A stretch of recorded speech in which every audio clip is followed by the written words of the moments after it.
Welcome to the Embodiment Podcast. This show is for you if you see the body as more than a brain taxi. It's for people interested in coming home to the body as a holistic aspect of who we are and how we live. Episodes contain practical tips, exercises you can take away, and interviews with embodiment specialists from around the world. I'm your host, Mark Walsh. So, on the show today, Liam Bowler, the great-grandson of the inventor of the bowler hat. That's so cool. Who is a body worker. He works with structural integration, a bunch of other approaches like cranial, licensed massage therapist, trainer, does yoga, teaches anatomy. He's also the host of The Body Awake, which is the second best embodiment podcast out there. I knew that was coming. A friend of mine as well, in case you're wondering why this podcast has started so surreally. And super happy to have you on the show today, Liam. Welcome.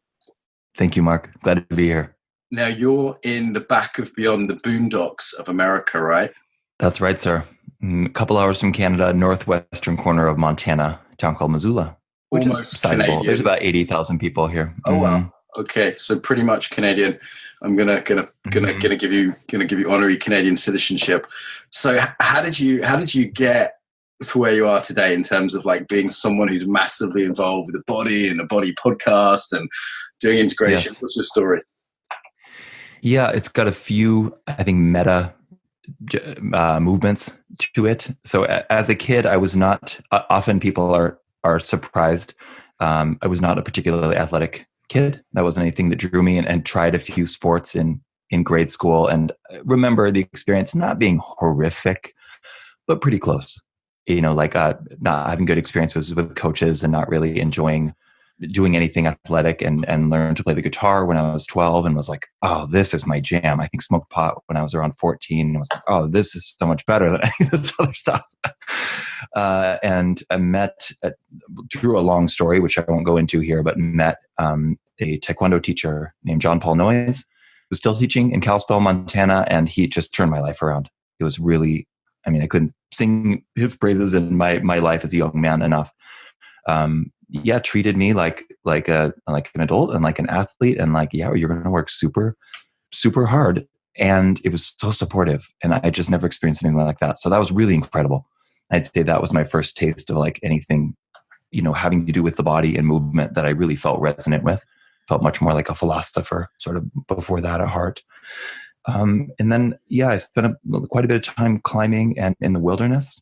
And I bring that up not only because it was about 8 years of my life, but when I do body work now and even teaching movement now, there's something about that like kind of deep listening and quiet being in the mountains that feels like it's, I like, oh, I know this kind of feeling of listening and being with something that felt like in a lot of ways that got developed with time in the mountains and the desert. Beautiful where you are, right? Like I've seen pictures from your Instagram and stuff like that, and it's like it's really nice where you are. If people, I think of kind of Montana as being like that, or something like, you know, the kind of wilds of Canada. It's lovely. There's a lot of wild space here. Totally. Yeah, that era of my life was mostly in Colorado, in the Rockies in Colorado, and California, Joshua Tree and the Sierra Nevada. But yeah, I mean, there's so much great land out here. So you had this kind of martial arts experience where you're like, hey, there's more to movement, you know, there's some philosophy in here and there's some depth in here. And maybe I was hearing something about maybe needing a little bit of like discipline there, you know, the pot smoking for team, sure. Getting a little kind of Jordan Peterson, you know, getting a 100%. I had that from martial arts myself, you know, going from druggy teenager to like, actually, I need some boundaries and some re-dadding, you know, like that kind of like masculine kind of father figure type thing. I've heard so many people say they got that from martial arts teachers as teenagers. Yes, and the intensity of sparring, right? The mental intensity of sparring. So I didn't feel like as a kid, and I do it and now especially identify as somebody like feels like they need to fight. And like there was something, and I love bringing this into classes that I teach now, sometimes some very like light, where it's not an emphasis on like, you're going to get hit hard if you mess up. You might just get very lightly tapped, but the intensity of being with another human being, which I think shows up in dance and a lot of other forms too, but something about the martial arts of like someone with that energy sort of attacking you to whatever degree. It's like, in my experience, like nothing quite focuses your attention like that. And I have a huge amount of respect for that. Yeah. For me, it's either someone trying to hit me or a beautiful woman. They're the only two. They're both relational, embodied experiences that can get my full attention. and everything else It's kind true. of pales into the background. We had Rafe Kelly on the show. He does a lot of like rough housing and kind of Yes, like I love play that fighting. You know, episode. the complexity of that in embodiment terms is huge. And as you say, the focus. So how did the body work come in? I know you've trained with, is it Tom Myers, and you've done all kinds of sort of structural integration, rolfing. We had Don Hammond Johnson on the show and Bibiana from Spain who were rolfers. But maybe you could say a little bit about some of the modalities you trained in and how you got into that. Yeah. Maybe just while it's on my mind for legality's sake and for whatever it's worth. Tom Myers has a school. He trained with Ida Rolf and Moshe Feldenkrais and Buckminster Fuller. I think he lists as his 3 main influences. So his school of structural integration right now is called Anatomy Trains Structural Integration. So it's like Rolfing, but different. So my structural integration training was with him. And the first entry point for me was massage school. And that started at the end of my wilderness time. And I was dating a woman in Seattle, and I felt not quite despondent when I decided to move to Seattle, but a little like, okay, let's do a change of life and see how that goes. And then I went through a really, really dark year, maybe about 1.5 years, and didn't know what to do or what I was doing, felt very lost. And massage school, I felt drawn to it, but honestly, mostly a lot of desperation. Like, I've got to do something. I've got to make money. I don't know what to do. I felt really lost. So I signed up for a 7-month program at massage school that wasn't crazy expensive as far as programs that you can make a living on the other side doing. So it was a bit pragmatic. And it started there. And then I liked massage enough, plenty. And it was really reading Tom's book, Anatomy Trains. I read that and was looking through it and almost immediately was like, oh my God, I get what you're saying. I want to study with this guy. So yeah, that was next, that structural integration program. And since then have done a lot of various trainings from day-long seminars to more week-long immersions and contact improvisation and various kinds of body work, and certainly a lot of movement skills, which more and more for me are certainly not the same, but looking at our experience from 2 different lenses, hands-on or sort of if movement is inside out and body work is outside in, the way those are talking to the same territory, at least. Yeah, and there's a way in which a lot of things join up. Like I was in an Aikido class Sunday, and the guy wasn't doing the arm lock quite right. And I said, look, if you do this right, it's actually a really nice rib opener for me. It's like a nice piece of body work for me as the receiver. Yes. And, the same with dancing. Like I'm doing contact and someone's rolling on me and it's a massage. There's a way in which once you've studied a few of these things, they all start to come together. And even like a punch, if you're relaxed, is like a nice massage, And it's, oof, oh, you got me good there, And it's and the dance becomes like a fight, like a tango can feel kind of like a conflict between a man and a woman, Like the mutual pressing. Yeah. That pressing in and the intensity of it can feel slightly combative almost, and the way that women heels. And there's a way in which these things all come together. Look, I want to come back to something actually you said, which was the sort of darkness, the period of like despair and darkness. I feel like this gets skipped over. Like me, you interviewed. Totally. And you mention it. Some people don't mention it. Some people just allude to it. They're like, yeah, there was this time in my life where I was kind of suicidal and everything's fucked up. And then I found whatever. You've heard me talk about that. Right? They're like, everything's like, no, it's not. Because now I do X, biorhythms, whatever. And I've heard that. And tell me if you have too, like hearing that story. And in my own life, it was there too, the despair, a couple of points that I really found embodied work where you're like desperate enough to be open. Yeah. Like, can you speak a little bit more to that experience? I don't want to like open it, and if it's private, feel free not to, but like, I'm not here to open up your pain. I'm just going, actually, that's really valuable because someone listening to this might be in that. I think so too, man. Yes, I think so too. And really, I'll just say insightful to want to dive back into that. There have been a couple of those periods. I think depending on how you count them, probably 3 pretty significant chunks of that in my life. So this would have been like the middle one. And gosh, what to say about it? Desperate enough to be open. That's a pretty good. I think I have been more I don't know, but probably someone with like Jungian archetypes could say this more clearly. But I've been the type of person historically who wants to have things figured out before I step in, and it's a it can be a real gift, and it can be a way of trying to maintain safety where there's safety not to be had, like in relationships. We're like, okay, I need to know everything I'm going to say before I talk to this person. Like, no, you just need to start the conversation with the truth, something like that. So this felt like one of those times where I'd wanted to, not in any kind of overt way, but just that sense of like, what am I doing with my life? And the truth of the matter, just so obvious in my face, was like, I have no fucking idea. I have no fucking idea. And the truth of it was that there's an honesty to that. Like, there's an honesty to saying, I don't know what I'm doing.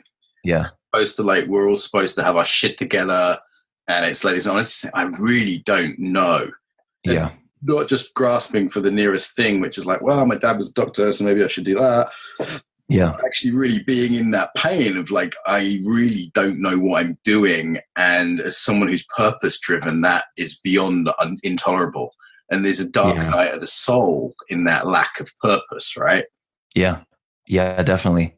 That's funny hearing you say that too. I remember like I actually wrote a couple poems about this.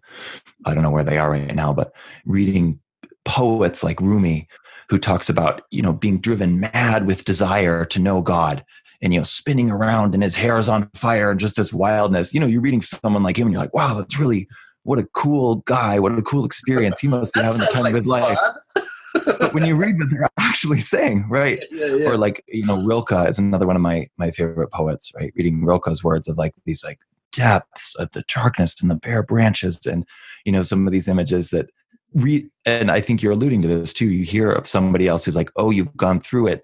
It's a very beautiful story now, but remembering like this writing, this is pointing to something that's really happening. Like there's a real like kind of maddening. So intensity. why do we, me and you, and here we have a commonality here, and many other people I've interviewed, it's either they get injured or they're in this kind of dark night of kind of meaningless despair, looking for purpose. And why is the body so appealing at that point? I mean, is it just that some of these practices have a lot of meaning? Could it be anything? Could we have gotten into kind of professional tiddlywinks playing? I don't know. Like, what is it that makes the body a draw? For me, it was Aikido at 18. What is it? Yeah, that's a good question. I think honestly, for me, the answer, I might have just as easily gone to tiddlywinks. Okay, to tell you the truth. Something. I didn't feel, at least in that particular time, a real draw. I can talk about another kind of dark night of the soul where I really did feel like I wanted to start thriving in a sort of much more physical environment and get into more physical training. I met a student of Ido Portal's on the street in Mexico, and we just kind of locked eyes and became friends. And he started taking me through this training that was very, intense and rigorous. And I was much more sort of subtle movement guy. And all of a sudden it was like, I don't give a shit how you feel. Like, do the movement, do the pattern. And if you can't do the pattern, it shouldn't hurt, then okay, do this modification of it. But it was so mentally intense. So yeah, there was a time, I know I'm jumping to another dark night of the soul, but there was a time of that where I could feel it. I didn't feel numb before that per se, but it was like just a real, the fire of the movement. And I could just feel like, wow, this is so like mental and emotional and physical all in the same thing. And like nature, there's sort of this beautiful, like the mountains have no regard for you. They don't give a shit if you live or die, which can sound very cold, but also there's this stark beauty to it. And I felt the same with the movement. Like it doesn't care if I do it or not, or if I get it. And it was just something to throw myself against. Yeah. I was snowboarding a lot in like a certain period. And a friend of mine had died and carried their coffin, and it had weakened my shoulder. And I was on the mountain and I was just kind of like angry with the world. And the thing about being angry with life is life doesn't care. It's like, so what? Yeah. Like a mosquito biting an elephant. And I fell over in this whiteout off-piste, which on my own, which is obviously dumb to be off-piste on your own in those conditions. And I broke my shoulder. And I just had to, and I was there and I was like lying there and I kind of was knocked unconscious and I came to. And at that point, I was just like, okay, I have 3 or 4 miles to get back to anyone else. And, I could die here. And this mountain doesn't give a shit. My friend died and my shoulder's broken and I'm crying and I'm emotionally upset. Doesn't care at all. I'm, Swiss, Germany, I think it was, in the Alps, near Grindelwald. And I had to get back there dragged my ass back, and I kept falling over and fucking landed on this broken shoulder. And that was a really realization that, like, I can rage and tantrum and scream and cry, and it doesn't care. Yes, totally. That's a great example. So in those wilderness years, I was working for Outward Bound and a couple other, I don't know if you've heard of them, but like a wilderness. Yeah, I've done similar work in the UK. Yeah. Cool. Yeah.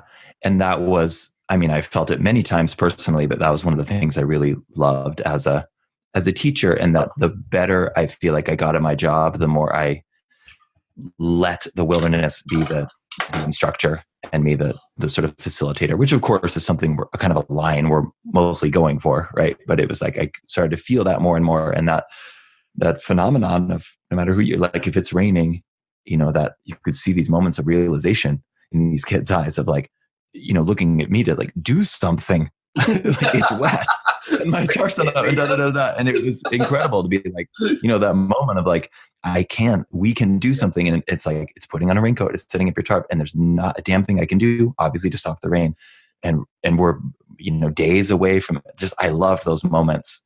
Sometimes, like you were talking about that, where you just like, it's so sobering. Yeah, I'm increasingly realizing the power of nature in terms of informing embodiment. We were just talking about spring before we started recording. I've been spending a lot of time in the park the last few weeks and enjoying the kind of spring weather and noticing how open everyone is in Brighton at the moment because of the spring. Mm-hmm. And today, kind of like the weather kind of changed a little bit, and it was like there's a storm brewing, and people just suddenly closed. And I don't think any of these people are aware that the weather has done this to them. It is right. Purely the weather. And the physical environment, like we were, as you say, it has this sense of almost doing the coaching for you. When I've done walks with coachees or a group of students, and I went up a mountain in Wales a few weeks back, and this point listeners to Adrian Harris's episode on this of kind of eco-paganism and eco-psychology. There's a whole field built around this. But increasingly realize the environment is, whether it's the beautiful room that we're choosing to do in the training, or why the training feels different in London as opposed to Kent, I'm realizing that really matters as an embodiment trainer. And that's mostly beyond my control, beyond sort of picking venues and things. Mm-hmm. Yeah, I like that. I think about that too. And I appreciate the act as a teacher of both the venue, especially if it's being chosen for you, being out of your control, and that deepening skill as a teacher or facilitator of then adapting to the environment being part of it. Like, okay, it's shaped like this. It sort of has this feel, and therefore maybe the group feel is a little bit different than it would be otherwise, and that it might influence how you sort of enter, not on an intellectual level. But. Yeah. Like when I'm doing a corporate job in a boardroom, it's like, okay, how do we do this around a boardroom table? How do I still do an embodiment? Because I didn't expect this boardroom table to be in the middle of the room that you can't move. Or lack of adaptation. Yesterday I was in a class where there was a yoga teacher who's used to performing to big groups, and he was like a guest in a really small yoga studio, and he was using the same volume of voice. Just sort of shouting. Totally. We were just like, dude, you're like 2 meters away, Right. Complete lack of adaptation. Yeah. I feel like I'm starting to get a better handle on that as a teacher. Less like, here's my shtick. Right. And more like there's an element of that, but hugely like the moment of orientation of who are we, where are we, like what's my perceived sense of what's happening in the room? Is there anything that might be blind spots for me because I've had a great day, so I'm perceiving everything's great, or just those like it all happens in a microsecond, but orienting to reality. And speaking of the body, that's the best sensing instrument that I know. Maybe they'll come out with some fancy device that says talk louder or less loud, but like, it just feels that stuff. Yeah. I was just like, can you not feel that that's weird? And are you not feeling that we're contracting as a result of it? Do you find that as a podcaster too, Liam? Like, I notice, like, I have a plan for the podcast. Like, I was thinking about this morning. I have all these questions, and then it's like, actually, which way does it want to flow? Which way, like I picked out that thing about the darkness, and I was like, that actually felt just really in the moment. Do you know what I mean? Like, it wasn't my plan. Like, I feel like when I listen back to my podcast or your podcast, I can hear when you or me or the guests are like most alive. Like when it's real and embodied and they're in it, as opposed to they're reading a script in their head. Do you know what I mean? Totally. 100%. Yeah. Yeah, I do. And I have appreciated getting most of the feedback I get is about the show. I'd say positive feedback. Maybe people with negative, constructive feedback don't share it with me, but it is around I'm here because I appreciate the content, but also more that just feeling of aliveness. I think that you're pointing to is much more because we're in a cool age where more than ever, if you want a certain bit of information, it's easy enough to find. To like find out what someone does or who they are or but sort of I think most of us are drawn to, as I am, listening into conversations or teachers that I find interesting and alive and engaged and able to adapt to what's going on. I think there's a couple of functions we serve as podcasters in this field, and one is filtering. Like you do probably more filtering than me. I would say you have less episodes, but more kind of carefully selected and researched is my sense. I don't say that as an insult to either of us. It's just a different style. And there's a filtering in that I'm only going to have you on the show because as someone that's done 20 odd years of embodiment, I know you're going to be a good guest and I've looked into you and listened to your stuff. And the same as every other guest who comes on the show, there's a degree of filtering we do for people, which is one thing I think experts, inverted commas, can still do in an age where there's too much information, is say, okay, there's a million people talking about trauma, but Irene Lyons is going to be really fucking good. And that's why she's on your show, mine. Do you know what I mean? And there's a million people do body work, but Tom Myers is one of the top people. And he's going to be someone you want to listen to, even if you don't know anything about body work. So I think one is filtering. And the second one is like the feel of the people. Like podcasting is an inefficient way of getting information, but it's a great way of getting a felt sense for a teacher. And after listening to this, people will be like, okay, do I want to like look up his stuff or not? And a lot of that's on the feel. Is that fair to say in terms of like functions we're performing? Yeah, I think that's a good list. I like the word on the first one. You said filtering. I've really been digging the word lately, curating information. Which is definitely, I mean, make no mistake, right? It is a kind of filter, but for me, it's been this kind of process. And I feel like I actually started off on this foot for whatever host of good luck, pretty well, with a sense of like, okay, like I want to go on a particular ride. I don't know where it's going, but like we're going to take a tour through the wilderness. And if you're kind of resonate with the way I see things, you'll probably really like this tour. And it has that sense. And so, people will be picked based on popularity, maybe, but a lot on like, actually I wouldn't even say foremost, right? A lot on like, I'm drawn to them. And in that way, it's a very selfish endeavor, but also that kind of selfish with a wink, because it's like, I know anyone who's in on this ride who wants to listen for more than a few minutes is going to be like, oh, cool. What, generally speaking, what you're drawn to, I'm drawn to. So the more sort of quote selfish it is, like the more it's going to feel personal for them. Yeah, like I'm interested in booking on some bodywork trainings right now. I was talking to Gary Carter yesterday at lunch. I'm talking to you now on the podcast. There's like two people I know who are qualified who are going to give good advice. And it's like, okay, that's juicy for me. So it's likely to be juicy for others. And it's, there's a way in which if the conversation's interesting for us, it'll probably be interesting for listeners because that embodied sense of aliveness is catchy, right? Mm-hmm. Yeah, for sure. And I love the format of it, which I know there's, maybe there will be different ways to do it, but for right now, podcasting is by and large, if not entirely free. Yeah. And you can listen to it on your own time. So there's this total sense, unlike being in a meeting or something where like, it'd kind of be weird if you walked out halfway. This is like, you're only here if you want to be. Like, door is wide open if it's at any point of interest to you. And so it's pure access, it's free. I love that. Get it. You can drop in or out. You can go to episodes you like or don't like. Very few of my listeners listen to all the episodes, I'm pretty sure, because, there's a lot of different, interested in different things. And I love that everyone wins. And I also love that it's quite, in a way, I feel it quite intimate. I have these noise reduction headphones. I listened to your podcast, walk in this morning for 30 minutes, and it's like you're right there in my head. It's not like watching a YouTube video that's on in the background while I'm cooking. It's intimate. And it might be that's a good point. Like I've listened to 20, 30 hours of your voice. We've only chatted like 4 or 5 times, man to man. Right. But, like that's a lot of you.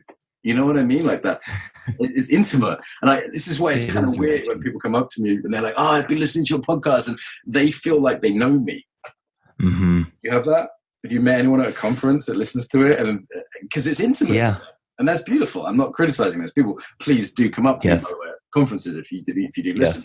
But it's this weird imbalance where I'm intimate to them and I don't know who they are. Yeah. Yeah, I have. I think in my whatever developmental arc, am reaching my first points of, I think, a kind of introversion is coming online. I often feel very extroverted in social situations. So I meet people, it feels a lot more like that. And not like I'm getting mobbed on the street all the time. Not like, oh my God, somebody wake. It's crazy out there, Mark, in Montana. Yeah. No, but really, yeah. So I'll experience that. And, of course, like we were talking about with teaching, right? There's a real in the momentness of it, which might go into a long conversation. It might be like just more of a polite sort of thank you and maintaining on my way, just like it would be if people knew you or not or whatever. But yeah, I found a little bit of that. And when you're interviewing guests, are you feeling your own body? Like because this is for listeners, it's not just for podcasting, right? Like what I've learned through the process of it, and you're a much better example, a much better listener than I am, I would say, to guests and to listeners to listen to his and hear the difference between Liam and I. It's much more yin to my yang. But what I've learned through doing it, is having done 100 odd now, is like it's really fine-tuned my body listening to myself. Does that make sense? Like fine-tuning that intuitive relational skill of like when's a good time to ask or interrupt, and other times I go, shouldn't have interrupted there, or that was the wrong question when I listen back to it. Do you know what I mean? Like the embodied relational skill that you can develop doing it. Totally. Yeah. And it's interesting. The sense I got from you just talking about your experience is that the arc of that for you, and you tell me if this is right, but it's gone from a little more sort of tendency to kind of be in charge, alpha male, a little less listening, to a more like embodied, soft listening nature. Mm-hmm. And mine, I feel like, has gone the other way. If I were a muscle, maybe my tendency would be a little hypotonic, a little relaxed, when there would have been times to jump in. And I think I'm getting better at knowing when to really, and feeling when would actually be a much better way of saying it. Because there's no, like, I don't know anything now that I knew then, but feeling when is a time to really allow space and allow quiet. And when it's time to kind of do a more sort of big movement of like, okay, let's shift gears, or like, I don't know about that. I don't really agree with that. Or, stuff like that feels genuine. Like a challenge. Being like, quiet and being a nice guy wouldn't be genuine. Like this interesting thing, what we're really talking about here is what makes a good conversation. So this is relevant to anyone. Yeah. Podcasters, but I think the only thing is we're studying it under a microscope because it's recorded and it's part of our work. And we're listening back to it. So there's an awareness raising as to like some of the things in a good conversation. And I feel like you're making a great point in terms of like yin and yang is the map we'd use, that the yin people tend to kind of have to learn the yang skills, because they go, you know what? Mm-hmm. What would have been more authentic would have been to say what I really felt, or to jump in, or to even interrupt them. And the yang people like me, it's more like the sensitivity and the listening and the holding back. Julie Martin, again, I'm sorry for the rubbish interview I did of you if you're listening. So that's just the worst one. I was terrible. So sorry, Julie. And it's a really bad interview. And I tried to, for me, though, a good conversation does need both elements, right? And I perhaps tend to overemphasize one side and you the other. Yeah. And maybe, I don't know if it needs both elements, but the more and more I get the sense of having, and it takes, cojones, it takes kind of moxie, or maybe not moxie, but like it's so humbling, back to the dark night of the soul, to see that in ourselves, rather than build a whole identity and communal identity around, I'm a nice spiritual guy, I don't yell, and here's all these texts saying why that's not cool. Or I'm alpha male guy and I never listen, and here's all this saying why that's important, and my ancestors survived and yours aren't gonna. But that willingness, and you talk about this in your work, right? Range both. I see it as a conscious choice thing, like kind of like acting in a certain way, but and also as a very primal body sort of thing, like being okay in a stillness and being okay in the fire, and that only, maybe one sliver of information for a mile of do it, practice it, quit talking about it, and like try, have these kinds of conversations.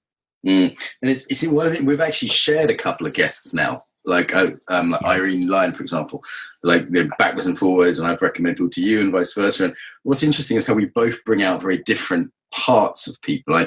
I think this is underdone in embodiment. People don't realize that embodiment is always relational. So, you know, we bring out different parts of guests because we're quite different. You know, that yes, we have some shared culture, some values, some shared, you know, interests. But even though we're asking them, say, let's say, I'm just using Irene as an example because I know she's been by both our shows and we both had a good experience with her. It's very different. You haven't heard the one with her yet because it's not out yet, but it's very different from the two interviews you did with her because a different side of her came out. You know, like sometimes I have guests and they say, oh, I didn't expect to be swearing so much or laughing so much. And I'm like, that's what I do, baby. And then like that side of them comes out. And then, you know, so I think that's quite fascinating. Mm-hmm. Yeah, I do too. That's a beautiful line, embodiment always being relational. That's certainly a huge interest of mine right now. Or sort of feel like where a lot of where it's, I don't know about where it's headed, but at least that's what I'm interested in right now. So what's your current edge then, your growth edge? Like, because obviously I want to come back to body work just selfishly and because it's your main shtick, but also like what's your lead edge right now? Like I've seen you do some online courses. You did one on like breathing, which seemed pretty popular. Like, is there anything that like you did a thing with Brooke, the third embodiment podcaster who's out there? Actually, there's another one. Yeah. There is one more. But, Carl. Yeah. Carl's out there. Carl's cool. Carl and his wife, whose name I forget. I just interviewed Carl. And theirs is very good too. But Brooks is sort of closed down now. But I know you did some courses with her. Like, what's your edge, man? Course with Brooke is coming up end of July in Seattle. And yeah, edge. It's hearing you ask this. I just had an insight that I don't think I've had before, and it feels really true. There can be almost like a 2-layered answer to that question, and one can be here's stuff that I'm interested in and feel like I want to grow, and I have a lot of interest in that. And then there's a piece. So for me, like an online course would be another example of that. Like, yeah, wow, I did an online course on anatomy of the breath, a 90-minute course for people interested in that, sort of told as a story, as opposed to a list of muscles and attachments. And like, yeah, doing another online course or two is really interesting. And sort of energetically, there can be these what feel like linchpins or like just things that really draw me in. And right now that feels like what you just said, the sort of relational embodiment practices. So including dance, I'm doing a couple-week contact improv immersion this summer. I'm quite keen, I haven't started yet, but to get into some form of the martial arts again. I think maybe jujitsu or some more grappling kind of art. And those I find, I mean, make a rule about something and right, you want to make God laugh, tell all your plans. But there's something about like following that like bodily hunger that I find is almost like a fuel for then the rest of the things that I'm interested in. So that's a long-winded answer to your question, but I'd say that's two of the answers. An edge feels like this being relational as opposed to me doing my somatic thing with my eyes closed, softly undulating my spine. And I could do that shit for days and I love it. Yeah. And I think it's really important work. And you've heard me talk about practice and the practices we build and the kind of practices that build certain range, certain ways of being. Yeah. And it's like if you've got that beautiful, sensitive yin piece and you're doing cranial work with people, it's like, you know, where's the longing in your system? Is it that you want to choke some motherfuckers out? You know, like, is it that you want to, you know, like that's a relationship right there. Jiu-jitsu, and I like Brazilian jiu-jitsu is quite yin friendly, but has a yang element because there's a sensitive flow to it, you know, like it's listening in jiu-jitsu. And then, or is it that you want to dance? You want to like jump around and be energetic and be creative with another human being and not have that martial arts tyranny of you got to defend yourself, you know, like that's the beauty of contact to me compared to Aikido, where contact comes from, is that it's free of the martial imperative. So you're free to just move and play and explore. I'm thinking about doing the Nancy Stark Smith intensive, which she'll let me on. This is like in the States. It's like 3 weeks of it. You know? I studied with her. Oh, wow. Beautiful. Yes, there's like, you know, to immerse myself in it, even for a little bit. And I dance pretty regularly here, but not as much as some. So yeah, that longing in the body of like, what do I really want to go into at any point? Yeah. And for me, I think, and there's layers of this. Therapy has hugely helped sort of uncover these layers, but I wouldn't even see of the longing wouldn't make it to the surface because it would be capped by this terror of being an idiot, being seen as an idiot. And this can be as simple a gesture as walking up to a group of people or looking into someone's eyes. And this, for me, is where this, like you had talked about, in the beginning, I don't know if this was on air or not, but this sort of primal nature of approaching a woman that you find attractive, or the martial arts, or any of these social interactions that can feel so intense that, yeah, there'd be a like longing, but then it would get capped by like, oh God, what if I'm an idiot? And then sort of around that, those two ingredients sort of made this identity of a kind of cool, but could feel a little sort of, that would be my time to like close my eyes and go inward. And it's been a huge practice to keep my eyes open. I mean, this has been a lifetime project, but to keep my eyes open and to just stay awake to what's happening in the social environment, even though I'm not sure what's about to happen. Of course, I'm not sure, right? But to like being willing to be seen a fool, and it's been incredible. And the vast majority of my students, as I coach them and talk to them, and colleagues, have that feeling of being an imposter or not being good enough, or fear of like, the inner critic, the fear of what if I get rejected from the tribe, like that's a huge thing for so many people. And this is read on WhatsApp today that I won't say the details of because it's confidential, but it's like 10 high-level embodiment people from around the world chatting. You're on there, a bunch of guests from the show have been on it. And some of them, they're all saying, hey, I feel kind of insecure about stuff. Like I have these worries, I have these concerns. I hide behind my teacher role, or, I don't say any of the details because it's a confidential thing, but it's, these are high level people. And I hear that from beginner students right up to people that have been 50 years in whatever game it is that they're a master of. So it seems like something for many people that just doesn't go away. And I think like to catch that going inwards as a way not to be socially uncomfortable. In the Buddhist world, that is just fucking endemic. Yeah, I see that as well. I mean, as much as who knows what's really going on in another person's experience, like I really appreciate that ethic of the work we can really know is our own. But it sure seems that to me, or rather my experience of practices like meditation. And I love that about any teaching under that. The only thing I feel really sure about, and I do, is that any teaching to some extent can be a liberation in some context, can be an incredible medicine. And it can become a prison, a cul-de-sac, something you form an identity around that becomes poisonous. There's forgive this sort of, I hate attributing things to like old Chinese saying, but that's where I saw this.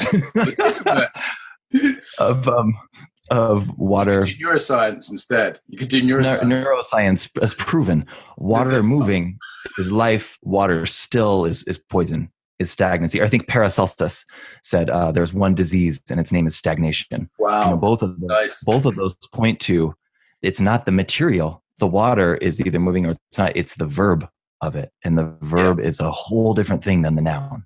Yeah, taught a webinar last night to EFC students on process and the seasons, and we looked at various models. This like Gabriel Roth's 5 rhythms model. This she used to say like movement is life. And it's like what's not moving? Where are you stuck in this? Are you stuck in rest? Are you stuck in activation? Are you stuck in the intensity? Are you unable to complete? We explore like these cycles and movements in so many ways. And they show up in so many ways. Do you? I've started 3 books and finished none. Is it that I don't complete things and that shows up in so many ways. Like I leave the cupboard doors open when I'm making a cup of tea, like all these little ways it shows up. And then in big ways too, like, hey, this work project wasn't wrapped up properly. And there's a problem in that natural movement and that natural cycle, but we're beginning to sound like big hippies. So bodywork, I must spend some time on this, A, because I really want to, just for my own interest, and B, because it's sort of the main thing you do. That's your bread and butter, right? You have people most days under your hands on a table. Yes. What do they come to you for? It depends on how they found me. I would say an increasing, I don't know about majority yet, but an increasing number. It can be everything from, or I'll finish that sentence, an increasing number with a sort of almost existential sense of not being an existential crisis per se, but just like something's not quite right. I don't feel caught up. I don't feel fully in my body. I feel like I've been doing yoga, Ashtanga yoga for 15 years and I'm kind of achy and painy. Just something's not clicking here. And that segues into, I think there's almost always some sort of, there's always the sense of like, I wish this were different, and it has some sort of physical component. And that's where we start. And I appreciate bodywork a lot because not only is it my scope of practice, but I also find it a helpful anchor to that's what we're orienting around. Not necessarily always like, how's your knee now? How's your knee now? How's your knee now? But in a sense, like, you came in for this, like, let's use that as a sort of an anchor in this wild sea of all the shit that could happen with someone's hands, which include sometimes very sort of wild transcendental experiences. I'm not meaning to evoke those per se, but it can happen. I mean, I have pretty energetically strong hands, and some people are really sensitive to that. And all the way to a much more sort of musculoskeletal conversation. I think I'm jumping all over a little bit with this answer, but I'll just say I appreciate the ability to talk both to the person who comes in who's like, just has like, my knee hurts and it's my medial collateral ligament and and then like, okay, we start talking about anatomy, and that's the doorway in. Versus somebody who comes in and is like, I took ayahuasca 2 years ago and I had this wild night, and ever since then I've kind of been getting migraines and I feel a little out of my body. And so then we start talking about that. For those listening who aren't so into bodywork, and I'm just exploring this area myself now, like there's a spectrum, isn't there? There's this sort of quite mechanical, physical, like the kind of Rolfing structure integration is like, deep lube-free penetration of, muscular. Good God. You like that? You like that? I thought that earlier. It's a good one, huh? Like deep penetration of like right into the muscle, and it can be quite intense. And then there's the guys like the cranio guys who kind of just hold your skull gently and feel the pulsing of the cerebral fluid in a very gentle kind of way. Like the whole spectrum. And then there's the people that are working more on, they're sort of more in a sort of narrative like energy or sort of Chinese systems. Like, it's a pretty big spectrum. It seems like you have a grounding in a few of them. Yeah. I mean, a couple of things, and you were just sort of hinting at this, but to make it explicit, I definitely find, like we were talking about earlier, or like I was saying earlier, that each of those systems can be such, like, it's crazy. If craniosacral is the right medicine, you can come in with all sorts of stuff and somebody puts their hands in your head and it doesn't seem like they're doing anything, and you walk out an hour later and your whole life is different. Like it can be incredible, and it can be sort of nothing in particular, which a whole host of factors from where you are to what you've got going on to the practitioner, of course. But yeah, these different like flavors can be good medicine, and they can also, like you were sort of alluding to, in my experience, be something or I think Ram Dass said, and there's probably people who said this in different ways, but a pickpocket looks at a saint and sees only pockets, right? A hammer only sees nails, right? A Rolfer is going to see, if that's really what they're into, things through the lens of fascia and structural organization around some center line. Someone doing functional range conditioning or these sort of neurological movements that are quite on the up and up in modern yoga is going to look and ask about neurological control at end range. And that's going to be the question. A visceral person is going to see things through a visceral lens. And I think at its best, it really is like any of this stuff is a map to the territory. And if your really heart is in knowing the territory, if that's your biggest interest, I think any of these maps will, like, you can be a really good practitioner. You don't need to know 10 things. You might, like I have kind of branched out, but I could also see the case of learning one art, but rather than it being about good at working with fascia, it's like that as a means to working with the whole body. You can't not. Right? Like, as opposed to sitting around a kitchen table debating which map is better. It's like, let's go into the woods. Yeah. Someone was asking me what's my favorite kind of massage the other day. It's someone that's a bit of a connoisseur, has received quite a lot. And I said, anyone where the masseuse is paying attention and is kind. Like, that's mine too. I was like, and I can feel it when they're daydreaming, and I can feel it when they're kind of shitty mood, I've got a really, really good one in. I had a massage this morning. I have a massage every week. It's one of my little treats. And, I'm not sure like how much sophisticated technique she's using, but she's real present. And I just, from the moment I walk into her place, I'm like, I feel like she has my best interests at heart. She wants the best for me. She's like, hey, how's Daria? Are you good? And she puts her hands on me, and I feel that intention for healing and kindness just in the whole system. And I'm like, it doesn't matter what you do now. Oil, no oil, deep, soft, she does a range. I'm like, I don't care at that point. It's fine. Yeah. I mean, I'd say the same. It's cool that all the different sort of ways that can show up. So how does someone pick a body worker? Like, there are literally 30 or 40 kinds of body work you could get in Brighton. and there's 30 or 40 practitioners for each one. So how on earth do you begin to pick?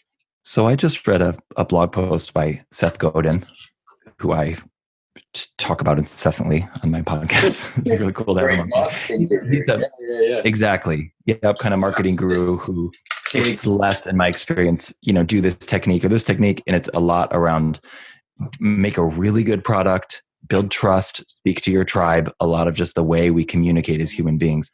And his podcast yesterday, I think, was titled something like "It Depends." And, people will ask, like, what's the best this or that? What's the best car? What's the best university? And you can either give an answer, or there's that real answer for most of us. It depends. It depends. What do you want? What are you looking for? Da, da, da. And he points to, like, people hate that answer because it puts some of the onus back on you as the person who asked the question. Sometimes that answer, though, is just a sort of postmodern cop-out. Like, just it depends. Sure. That's the end of the sentence. That's a shit sentence. But if the sentence is, it depends on, or if you're this kind of person, or you know what I mean? Like, at that point, it's really useful extra information. And as you say, there's an onus of responsibility there too, which could be challenging. But to just say, well, it depends, is fuck off. Do you know what I mean? It doesn't actually help. Yes. And to me, this usually points to the context the conversation is happening within, right? And like you were saying, you just were working with this group of people talking about the seasons and cycles, so I don't know what context it was, but from, let's say, like an Ayurvedic perspective, the health practice behind yoga, and a lot based around seasons, is I'd be like, well, should I eat this? And it'd be in back to what you were saying, it is specific. It depends on the season, your constitution, da, da, da. Here's a few things that you can tune into. So that said, market. Sorry, was that a bit harsh there? It depends on these 6 things. No, because I agree, man. And not only do I think, we're both talking about something specific, and we're talking about the same thing we've been talking about this whole conversation, this sort of body posture, this like embodied posture towards what's being said. And if it depends is sort of a withdrawing and like, I don't know, because I don't want to be on the line for giving you the wrong answer, then that has a particular energy versus a sort of like, hey, I'm really with you. Yeah. And I can tell you really want to get to the bottom of this. And for me to just give you stuff, Tom Myers Structural Integration is the best program. Like, maybe. Yeah. And that's a good example, because that was my historical mini trauma kind of talking, as opposed to the actual reality of what you were saying. Like, I think that's a great little example, because I was responding from being pissed off from other people, as opposed to what you right now were saying. And I was disconnected from my present time experience of what you were saying. And I was in this historical kind of tight pain body of, hippies piss me off. Around the words, it depends. Yeah. So sorry, man. Like I was out of order there. I wasn't aware that I was coming from that historical place, not what you were saying right now. And that's the noticing. I'm realizing I'm bringing this out. It's to say to you, but also to listeners, it's like, that's present moment embodied awareness, where it's like, no, that shit was historical. That wasn't on Liam. That's not his fault. Yeah. You know what I mean? Do you have those moments where you kind of catch that historical stuff working, like playing out? I never do, but other people do. Right? Yeah, for sure. And I think that's a great, thanks for saying that. I didn't feel particularly jumped on, but I totally know what you mean. And that for me speaks to, and it's cool how this shows up in, I feel like, so many different teachings and languages of sort of, it's not something you have. Let's say we're talking about embodiment. Like, it's really not a thing you have or that you did and now you're it, right? It's like you're saying, this process, and who knows if there's one layer or 600 million, but it almost doesn't matter, right? Because it's about, well, who knows what it's about, but we could say in this case, a sort of like paying attention and then noticing, including feedback from other people, right? And that's what you said, embodies relational. I love that. Including feedback from other people in your environment, or like, I felt like I was coming from a real place of truth, but they're giving me some different feedback. And that's part of your body too. Yeah, this feedback at the moment, I'm getting like a new level of hate happening. Like, I'm really getting some serious haters, and like there's this sort of positive feedback, like, hey, I love your podcast. That's always nice to hear on the Facebook group. But there's this other kind of feedback. I'm just going, okay, how much of that do I want to listen to? Like there's a level of sort of toxicity in some of the kind of feedback in inverted commas, you know, that I'm getting at the moment. I go, okay, what's something really worth taking on board there? And and yang people tend to get that kind of feedback a bit more. You'll kind of get a different problem. You might get the problem of people not wanting to be mean to you, you know, like it's a different challenge in the feedback that you'll get. I think it kind of relates to kind of how things are right now. So maybe let's take a left turn here. Like American politics, how you doing with that? Wait, is it?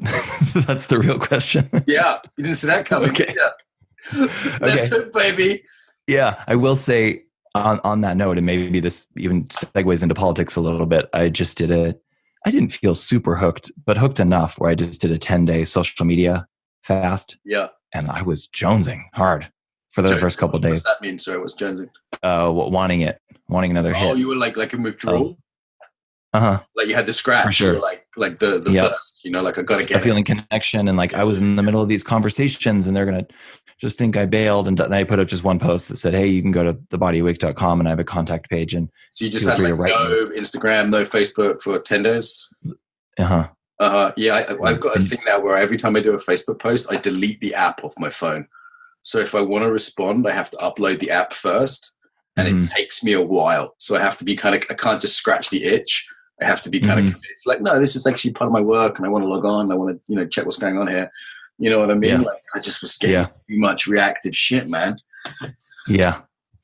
Yeah. And autopilot for both.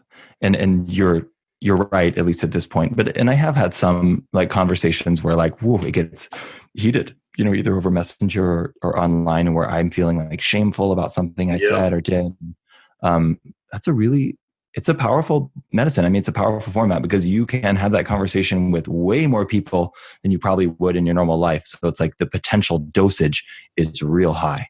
And of course, like any whatever substance, we can OD, relatively speaking, on that. Yeah. Good or bad, likes or hate mail.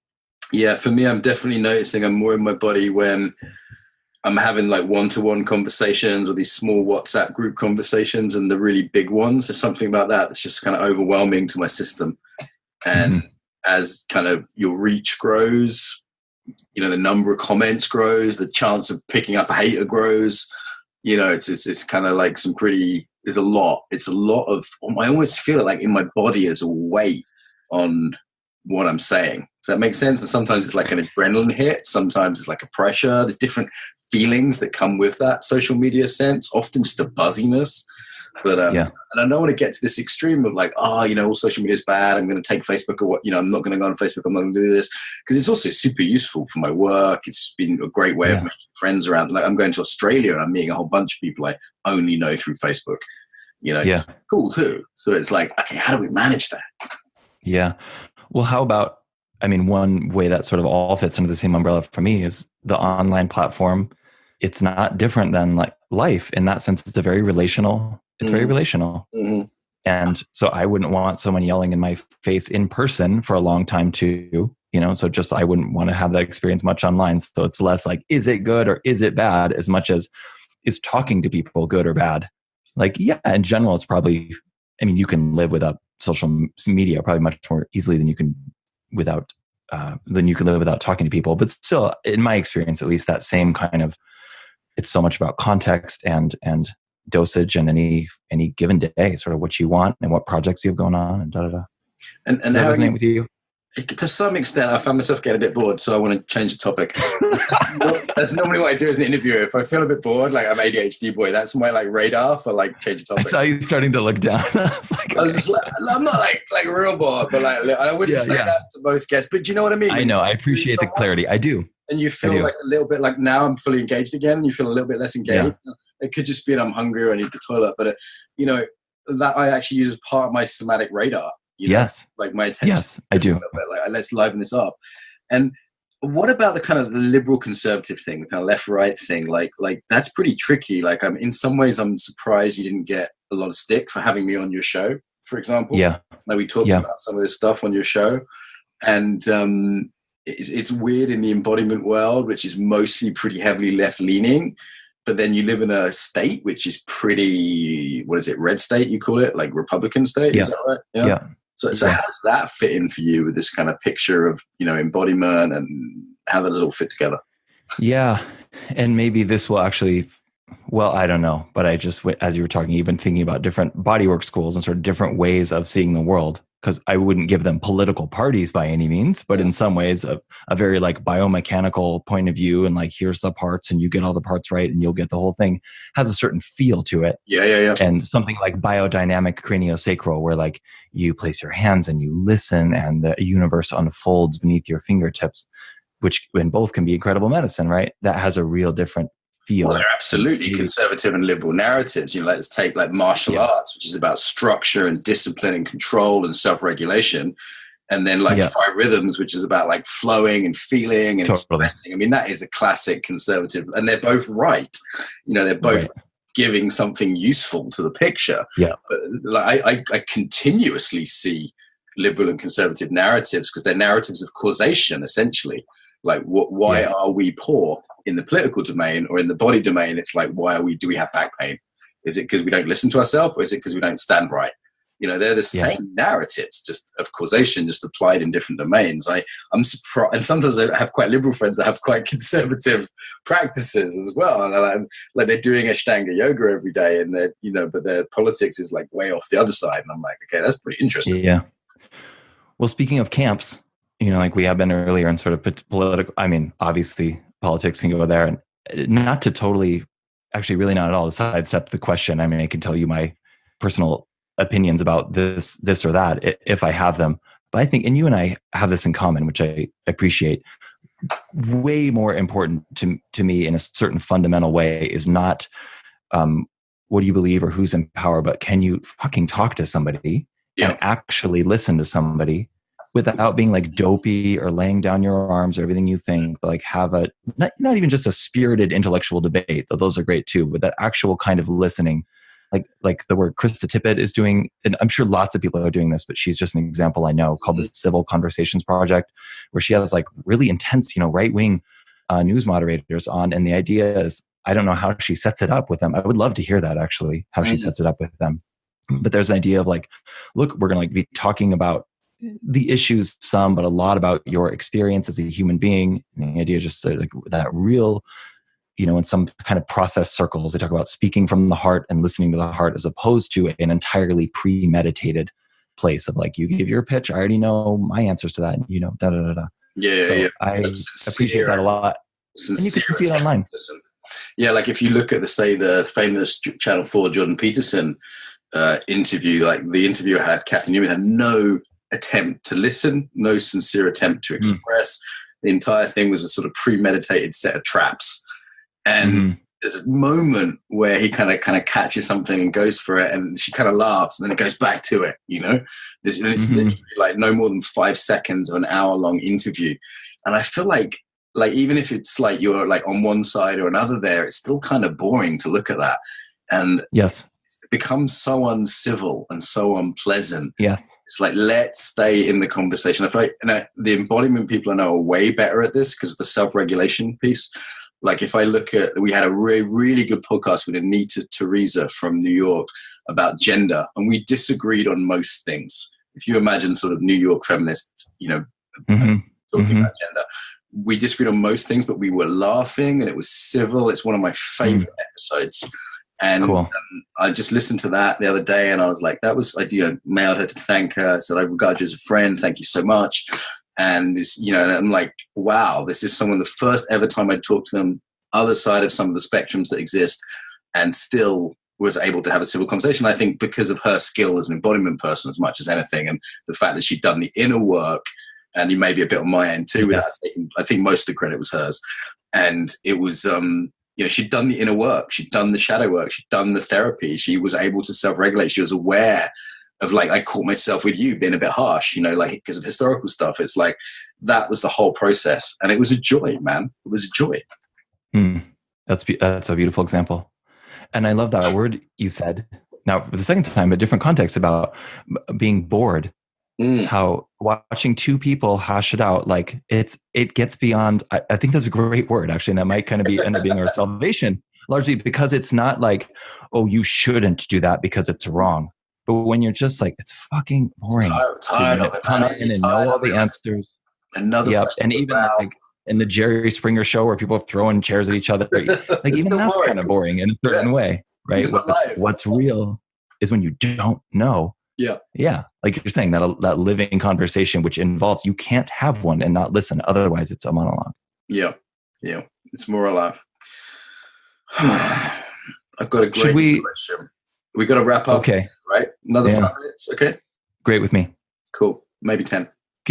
Wait. Here we go. I have a monologue. Go. Wait. Okay.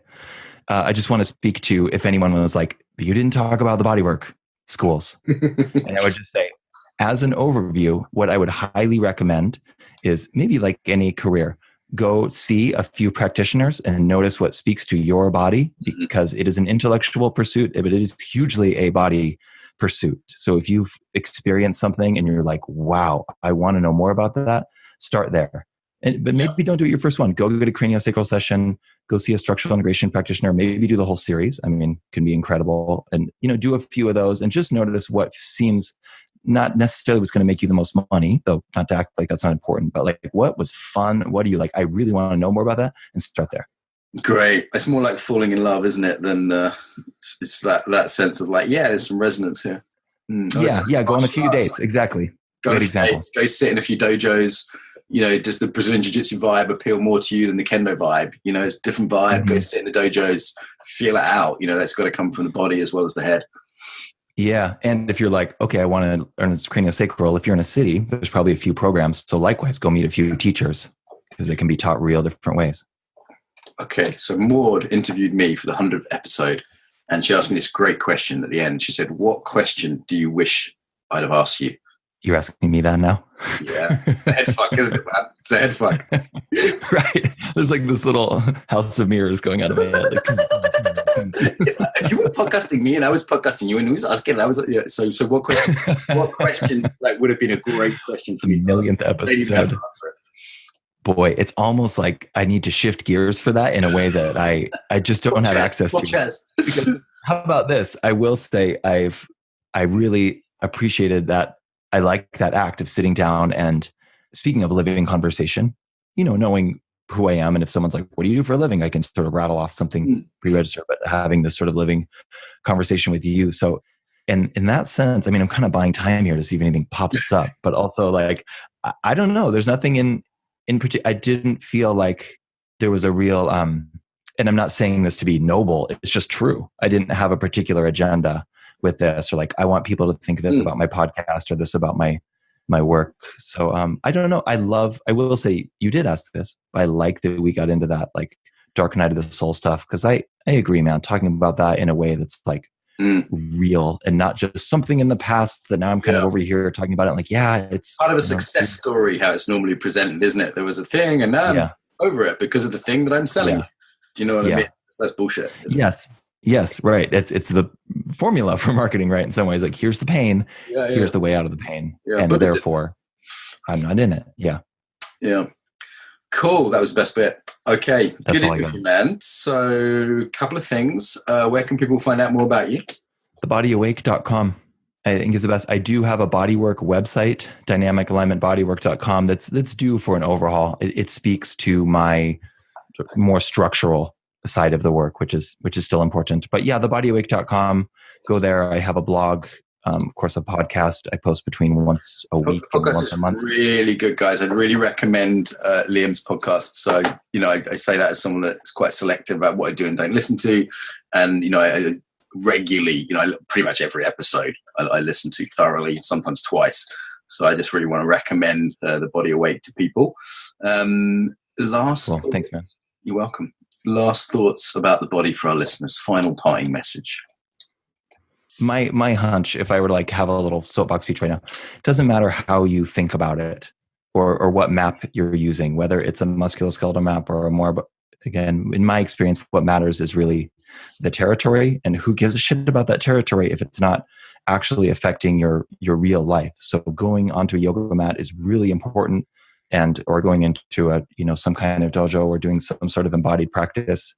And just as important, not to get neurotic about how it's showing up in your life, but to develop a that word of yours again, range and sensitivity. That feels like that's what's really important. And then the really important thing is that step 3, okay, you're in a social situation. I'll take myself. And I notice, or like you had that noticing in the middle of our podcast, I'm starting to shut down, dissociate.